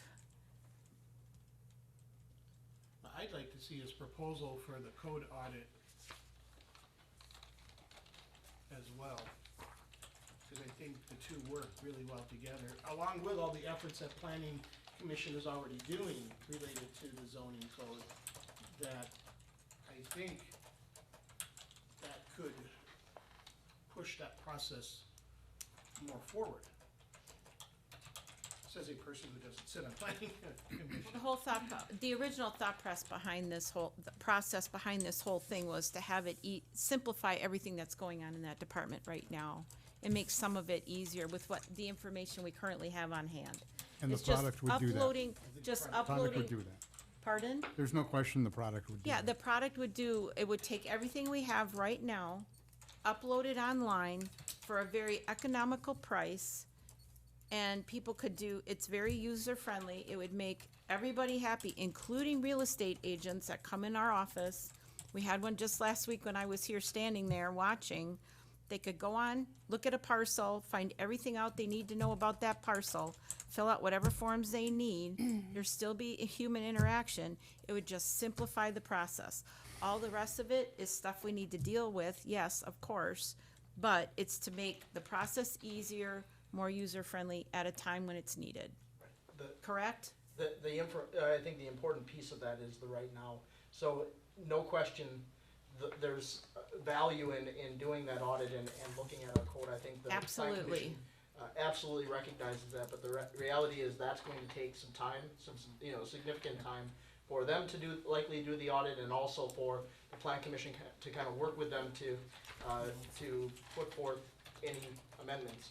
Now knowing that they will then ultimately fold that into the zoning hub, then the right now piece becomes more pressing from the standpoint of this alleviating some of the concerns with just that processing piece that exists today. And that's where I think the value lies, certainly is where the value lies. So, and I know that Tim isn't available to the first of the year. And that's why I'm gonna go ahead and I'll make the motion that When you say that, does that mean the product wouldn't be available to us until next year? the actual zoning, doing the audit and helping us update our code would not be available, cause he's tied up with other communities at But this this time. But map process this- could be done immediately? yes, how soon would you be able to do this work for us that you're making a bid on right now, Tim? Implementing zoning That hub, would take us about, it would take us about 3 to 4 weeks Like you to, again, take your content, put it into our platform. It would go through something of a soft launch so that, staff can review it and make sure that everything is there and necessary. Then it goes into the final launch. So, I mean, it takes time to, populate the tables, soft launch, and then the public launch. Who here is going to review it? Is that going to be up to the Plan Commission since we don't have a planning and zoning administrator? well, what process would there be what process is there to review on our end then, Tim? Or you do all of We would make sure that the map's matched, right? Like he's gonna send us the document, we're gonna make sure that the zoning matches our map, we're gonna make sure that it feeds through to Conservancy or R1, depending on what it is. right. I mean, staff is gonna we would do a double check, and I think we would send out, I would assume Tim sends it in some sort of link form, and then we would send that to Plan Commission and ask also for them to take a review of it. Awesome. A question, is Zoning Hub a unique product? Are you the only software developer that does this type of work? This is a proprietary software that I developed. So I'm basically a city planner, and I've got a team of IT technologists that are building the code. So yes, this is a software platform that we created. And again, it's widely used. It's growing in terms of the number of states and the number of clients. That If you doesn't look really at answer the- your question. And how long have you been in business doing this? Well, we started with a number of early adopters, basically working with them as we were building the platform, making sure that we were checking all the boxes that, of the features that they were looking for. And then it's been, commercially available for the last 3 or 4 years. So, we've got a solid track record, aside from the little glitch that I created today. But our IT guys were able to jump on that and get that corrected. If you looked at the materials that we had still from last week, he's pretty well referenced from across the state, including the city of Wisconsin Rapids, the county of Bayfield, I believe. There's also the city of Muskego, the city of Hartford, he's got online right now, Outagamie County, village of Mugwanago, city of Manitowoc, village of East Troy, town of Eagle, Winnebago County, city of Washburn, and he's a member of APA. And he's presented a number of different APA conferences across the nation. I did look at the website and studied it. Is it necessary for us to do any type of due diligence in talking to some of these other municipalities to see if they're happy with the work and that it's been followed through in a timely manner? Are we just assuming that because they have it, that everything went just super fantastic, and that they're in love with the product and how the process went.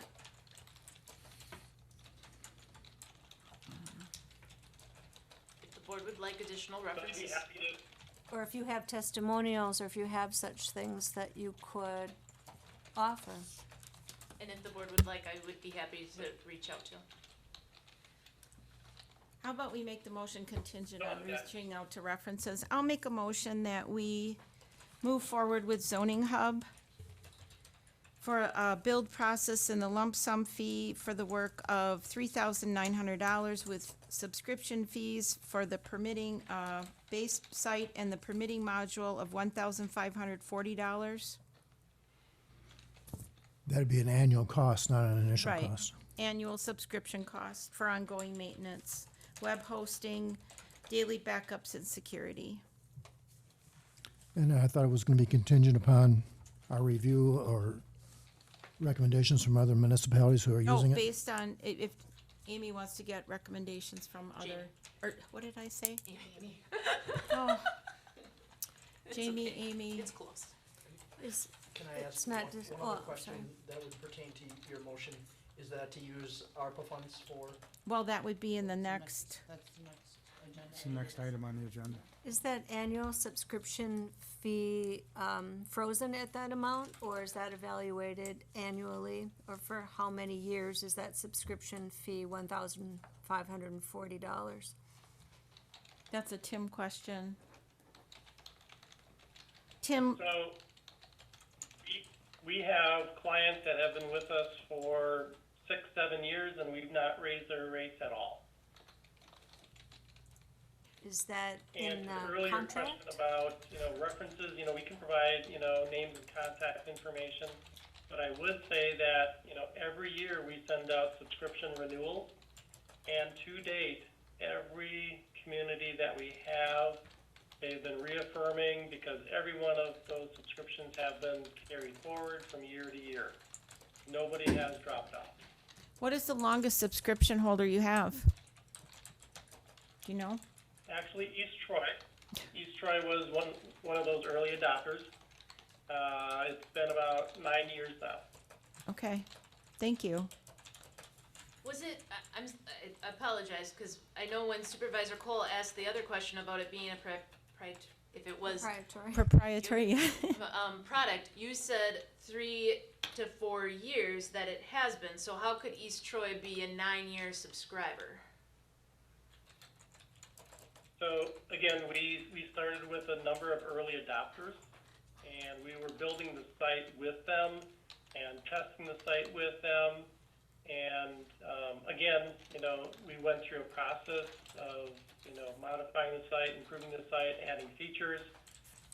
So that was basically phase 1, and phase 2 is kind of where we're at now, where we're actually actively and more aggressively marketing it to other communities. Okay, so it wasn't zoning hub as it is classified now, then it was a zoning feature.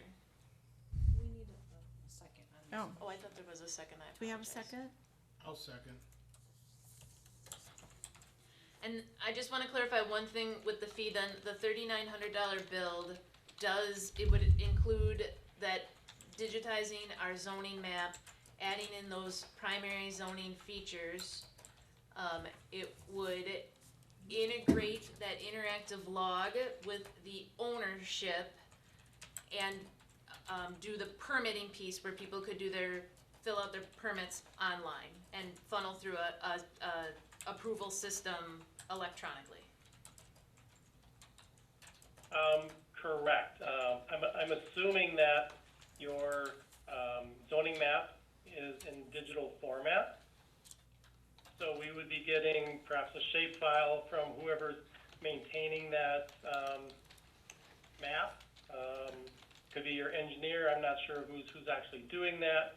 But yes, we would basically consume what you have in terms of that zoning map and then put it into our platform and host it that way. Okay, and we can get you that information. We don't have our own GIS. We handle it through the county, but we can certainly get you that information. So you'd be providing a contract for these services, so we'd be generally approving these amounts, but then this would be spelled out in a contract of some sort, or an agreement, whatever you wanna call it?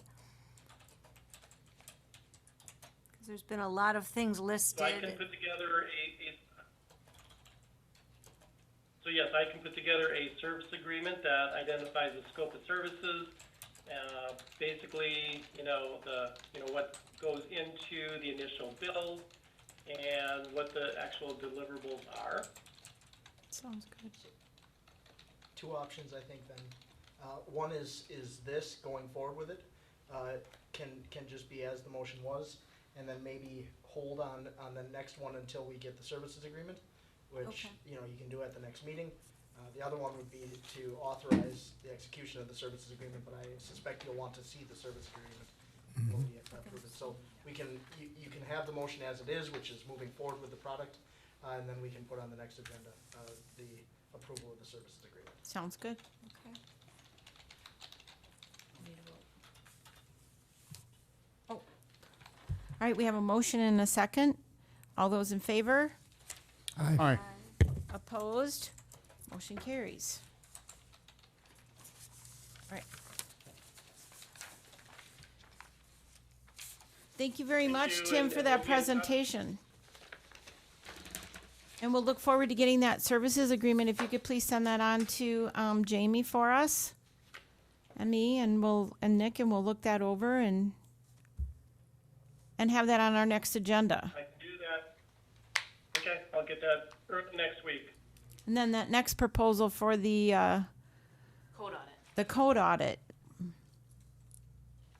Okay. Sounds great. Have a great Good. evening. Got some homework to do, and that's great. Thank you. Thank you. All right, so the next one is, 10. yep, number 10. Thank you very much, Supervisor Cole. All right.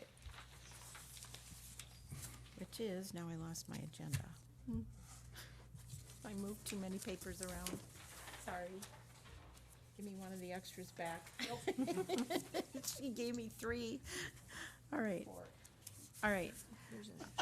She did give me, Who's counting? Yeah. she gave me 4, trust me. You don't wanna give up your whole punch. Which it's not on there. I need the other one. Thank you.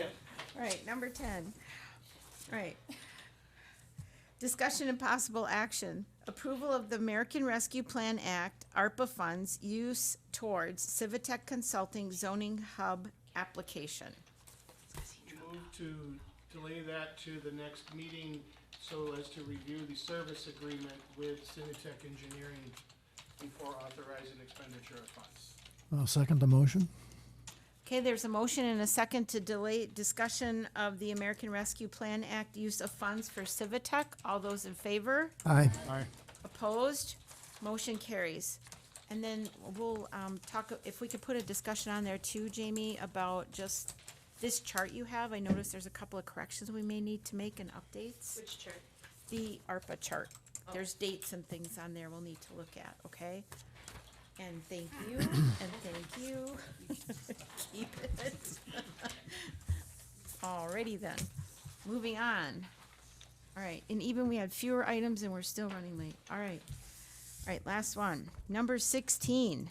The board may go into closed session pursuant to Wisconsin State Stat Section 19.85 Sub 1 Sub C, considering employment, promotion, compensation, and performance evaluation data of any public employee over which the governmental body has jurisdiction or exercises responsibility for the consideration Rome Water Utility Operator in Charge compensation. Starting with a roll call vote. Oh, No. we need I'll a make a motion motion that we first. go into closed session pursuant to Wisconsin statute, section 19.851C. I'll second. Who wants it? Give it to her. All righty. So, We have a motion and a second to go into closed session. Wisconsin State Stat Section 19.85 Sub 1 Sub C. All those in favor? No, Aye. roll call. Oh, we should go home now. Roll call vote starting on my left. Capel, yes. Minter, yes. Jumati, yes. Oh, yes. All right, yes. Alrighty. So we are now in closed session. Friendly reminder, the mics stay on and the camera stays live in this room. Yes, you can. I do. I'm tired. I'm just tired. Thank you, ma'am. You're welcome. See you in the morning. Yes. Oh, see you in the morning. This meeting's not gonna last that long. Right?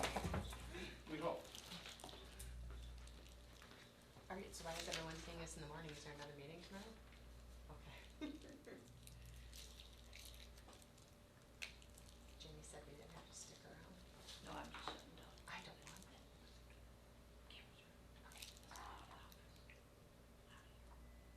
I'm gonna take this to my office.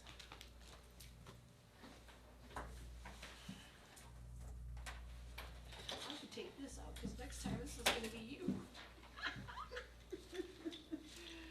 Do I have to sit up there?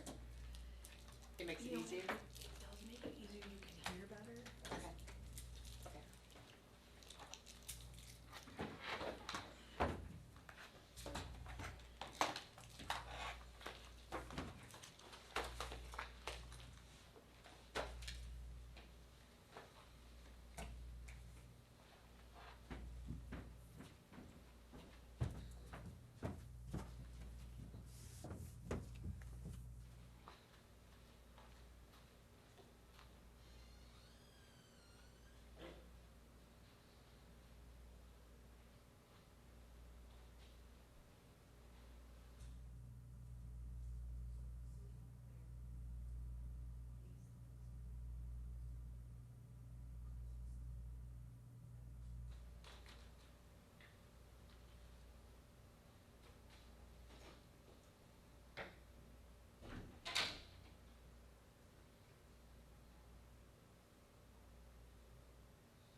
Yes.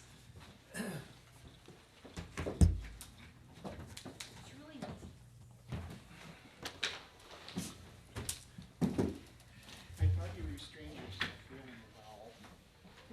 I plan to, but that one. Both of them, actually. But if it goes, is it the jump or is it the? Preview or download it. Preview or notice, and we'll find out. So we need to write down what time to come back. Nothing. And only on that Rome account, not on anything else I have. Oh, We need to talk about this. well, Approve that. Only on the I Rome, get it once a week from them. mine are whenever You're they right, go in. it's on a Monday, Yeah, but it's usually, I and haven't, all my WTAs are in I there. haven't had anything from them. Are you okay to make that motion? What? I can, if you Or want. somebody needs I'll to. make it. You make, I'll second it. This is my miming for, Give him a Okay, we can come out, right? I'll make a motion that, according to Wisconsin statute, section 1985, sub 2, that we come back into open session. Second. We have a motion and a second to re-enter into open session as authorized by Wisconsin State Stat, Section 1985, Sub 2. Roll call vote, starting on my left. Capel, yes. Minter, yes. Jumati, yes. Oh, yes. Barheit, yes. Madam Chair, I'd like to make a motion that we add 50 cents an hour to Mr. Noblick's salary for, or rate for acting as the operator in charge, and that we add another 25 cents an hour to Mr. Solis's rate for having completed some certification. I'll second the motion. All right, we have a motion and a second for pay increases. All in favor? Wait, Aye. I'd like to make a comment first. All right, we have a My comment. comment would be, I would like to commend all three employees of the water utility for their service this past month and going forward. They've shown great teamwork with each Yes. other, and they are keeping the water utility moving in the positive direction. So our three employees are to be commended for that. Yes. We acknowledge Supervisor Minter's comments, and we want to thank the water utility employees for their outstanding service to the water utility and customers. So with that, motion and seconds been made. All those in favor? Aye. Aye. Opposed? Motion carries. Thank you. Meeting is adjourned. How about, Next items, next agenda items. so number 10 would Want to hurry it up so Bob can leave. would be the ARPA, the return of that ARPA conversation, the return of the contract. Services agreement? Service agreement. Thank you. And I know we have at least one site plan in Plan Commission next week. And then also for the retreat, one of the items that we'll have for the retreat is that you each had 2 priorities. So we wanted to ask, we talked about it, that if you would come prepared with your priorities, if you need a reminder what those are. Come prepared as what your ideas are as to how we'll achieve those. at the next meeting or at the retreat? At the retreat. We want to know what your It ideas are to, Oh, as, sorry. as to how we'll achieve them. So this retreat, if I'm understanding correctly, is 4 hours long, including a lunch, 3.5 with lunch. including a lunch component. The Seems location is we're where? Trying to cover an awful lot of things. We're gonna try and make them brief and to the point. So it's capital improvement, pardon, I'm answering one at a time. Yeah, I'm sorry. Capital improvement plan, well, go ahead, Jackie. No, that's all I had to say. I'm just wanting to make sure that it's productive because there's so many items that are. There's 4. being discussed. Each of us have 2. Just bring your, we'll make it, just bring your ideas and how you would like to achieve them. And we'll cover them however you'd like to cover them. Would you prefer to do it at a board meeting? I'm not trying to be argumentative. No, I'm not just trying to- no. asking that I wasn't being argumentative either. half hours doesn't seem very much to cover all of that. So what are the four again? You were just about to list some capital improvements. I didn't think I was being argumentative either. I'm just saying, would you prefer to Okay. do it at a meeting? No, No, I I'm think just what trying to Jackie is have saying is that clarity of what this retreat is and its purpose and what we're going to accomplish. you've been adding items to the retreat as we've been discussing things. For Right. example, Oh. tonight, we added the planning and zoning issue to the retreat.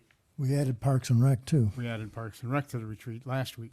So Capital what I improvement, think review Jackie's for saying is, what are we all financial. gonna be discussing? Because now you just added two more things to us. Yeah, so I've got at least 5 or maybe 6. Yeah, so I'm not sure, I'm not clear on what's all gonna be discussed at the retreat anymore.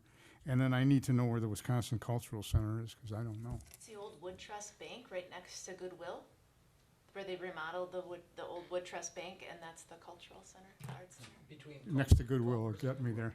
Culvers and Goodwill. I do remember seeing the sign now that I've thought about it. I didn't add Parks and Rec. I sent a list to Nick and Jamie today, and we had talked about it, and boards, committees, and commissions were on there. So Parks and Recs is a board and committee. So that would be under that discussion. It's- Capital Improvement Plan. Right. Planning and zoning. You just added Plus it new tonight. ideas, And then just board. goals and objectives and how to And attain then them. and then we each had two Right, items. so that's 4. Wasn't, Okay. I'm just review asking. financial plan on there at one time? The CIP. The capital planning. That's the capital improvement Okay. plan. So, Well, maybe we can agree to limit our discussion, divide up the 3.5 hours and by 6 and decide how much we're gonna talk about each item. Because otherwise, I agree with Jackie, I think we're gonna be there a lot longer. Will we get some sort of agenda or itinerary of before course, the meeting? sure. Okay. Very similar to what county board does. Okay. So Nick and Jamie and I have been working on that, so I was Okay. hoping you'd be, No, we're fine. I'm fine. I just need to know. And a speaker too, you said there'll be a yeah, I was speaker. hoping to get us a speaker. Okay. It's gonna, it's gonna be longer than 3.5 hours. The speaker to help us through the items. I mean, a moderator. Well, a speaker to give some ideas on how to invigorate our boards, committees, and commissions. Have some ideas. Just for that subject? Yes. Okay. Can I ask a really important question? Yes. What's for lunch that day? Whatever you would like. Well, let's see, Culver's is next door. I can check out what the flavor of the day is. That does it for me. They'll probably even deliver it. And they have being cheesecake. that close. Would you prefer to eliminate one of those items? No, I'm just saying, I think, we're talking about a lot of different things here, and it's gonna take some time. And I believe that's gonna be more I'm than, not trying to be negative about it. I think I'm not you- either. No, I didn't think you were. trying to And I be- wasn't thinking I was I'm trying being to be argumentative. I practical. was just saying, would you prefer to have the 2 priorities and how we accomplish them at a board meeting? How long is the I speaker? think it belongs there, but I'm just trying to have clarity of Huh? How what long is the speaker? goals and objectives are of Depends this on how long retreat. he could spend time with us. So I think maybe what I'm hearing is we can put together an itinerary that'll set maybe an idea of how long that would be and how that would fit in. And we can also maybe include on that, the 2 ideas, we can include the list, so everybody can see that. I know there was an overlap, there was definitely There was overlap. definite over, that's why I So don't think it When we're would. talking about, just, in fairness, when we're talking about that, it's not quite 2 times 5. I know there was some overlap. We can put together that list and in an itinerary, and I think that'll help maybe get a better idea of how long and the pieces in it. But I think what I'm hearing is just the at least beginning of the conversation with some ideas that you may have on how to progress with those ideas, because we want to see if we can accomplish them. With Yeah, because I cultures. think they were exciting and they all overlapped, so we were all on the same page almost. And so, I'm sorry, Jamie, you were gonna say something. No, I just said we'll do all of that with Culvers. Just- We got it. I would just say, if we're having really good discussions and we're 3.5 hours in and we're still having good discussions, maybe we stay longer than the 4 hours, or maybe we don't. Or maybe you schedule it another Or time. maybe we schedule a follow-up meeting. I would Did we say, set a start time for that meeting? tonight is the first night I've heard really, other than maybe the capital improvement plan, 'Cause it's on a different date than I of what we were even gonna discuss on the retreat, so. we haven't really had time, God bless you, we haven't really had a chance to really talk either, and we've been busy with so many other items that have come up. So it's like, a lot of stuff has come our way since April. I mean, now all of a sudden we're looking at August. I mean, does anybody remember July? I thought it was the 4th the other day, so I mean, but anyway, so I appreciate the push, thank you. Okay. And maybe then we can make the push to get the itinerary for informational purposes for your next meeting, because we'll have a meeting in between there, right? So we could work together to put together that itinerary. Are we expected to be at the Board of Review? Yeah. Yes, All the board members? yes. Yes. The Board of Review is. the Okay, I town wasn't board. aware of that. Oh, that's Yes. right, which reminds me, we talked about So- that, he'll need the DVD. Is there training for that? We have yes. The other board members had the opportunity to do a lengthier training with the WTA. They hold that unfortunately in the spring, but we do have a DVD and that we can share with you. A DVD and the manual. Okay. And pay I would like that close as soon as possible to fit it in the rest of my schedule. And then just back to when we talk about fiscal planning, that all fits in with the comprehensive improvement. I mean, that all fits together into those items, which flows into our board, so they all kind of flow together. But anyway, we'll get there. Anything else for the next agenda? Jamie, I think there was something else. The ARPA thing. Yep, I Oh, yeah, we mentioned got that. All right, anything else?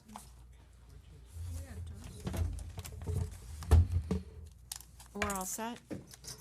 All right, so next meeting date and time? August 17th, 5 o'clock. And then just friendly reminder, August 14th would be our second half-day session for strategic plan. That'll be back in this room. We're gonna do that 10 to 2 timeframe again. We will again provide lunch, and Bill will have an agenda out for that early next week. Yes, we have PASER training next week, Monday and Thursday, and they are from 10 to 3, the 10 to sessions? 3, I thought it was Tuesday and Thursday. Tuesday, Thursday. Tuesday, Thursday? Yeah, Tuesday and Thursday. Okay, that's why I mentioned it, because I had Monday. And we'll likely do that here in this room too, and we'll put it up on the big screen so you guys can watch through it. So if there are others that would like to attend, you're welcome. And that's what we were talking about too, is that the time would be like from 10 to 2 at the Cultural Arts Center. It's like a 10 to 2, that seems to work really well, and then we can include the lunch. I don't mind Culver's, but it's not the healthiest thing on the main drag, but if you're okay with that, we've gotta watch. Thanks. It's not really like keto and, We'll But- be okay. We'll, It can be keto, just don't eat the bun. or the fried crispy edges on the onion rings. Don't eat the onion rings I either. lived for many years off of custard. All right, meeting adjourned. No, we'll 7, get 10 menus too, p.m. so that we can order, I mean, if somebody wants to help and stuff.